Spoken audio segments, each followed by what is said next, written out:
মুসলমানের জীবনবোধ যথার্থ।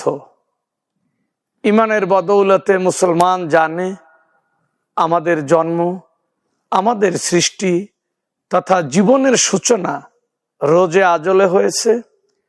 সৃষ্টির পর আলমে আরওয়াহ বা আত্মার জগতে ছিলাম, কাল কালান্তর ধরে আত্মার জগৎ থেকে আলমে নাসুদ বা পার্থিব জগতে এসেছি সীমিত সময়ের জন্য। এখানে গর্ভকালীন জীবন অতিবাহিত করেছি।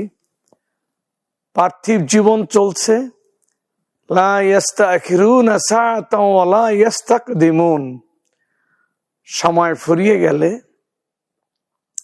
এক মুহূর্ত দুনিয়ায় এ জগতে থাকা যাবে না। মওত দিয়ে শুরু হবে অনন্ত জীবন। গুটি কয়েক ধর্মদ্রোহী নাস্তিক কাফের ব্যতীত ধর্মে বিশ্বাসী বিশ্বের সকল মানুষ বলে ওফাত দিয়ে জীবন শেষ নয়, বরং শুরু হয় পরবর্তী জীবন, যাকে আমরা বলি পরকালীন জীবন বা আখেরাতের জীবন। আলমে আখেরাত বা পরজগৎ, এখানে থাকতে হবে অনন্তকাল।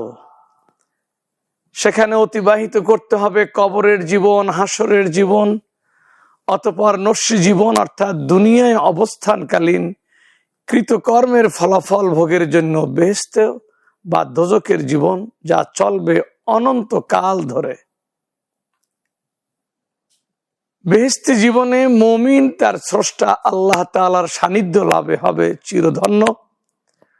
সুতরাং যথার্থ জীবনবোধের অধিকারী তথা মুমিন সর্বকাজে, সর্বব্যাপারে, সর্ব অবস্থায় আল্লাহ তাআলার সন্তুষ্টি অর্জনের উদ্দেশ্যে পার্থিব জীবন অতিবাহিত করতে থাকে।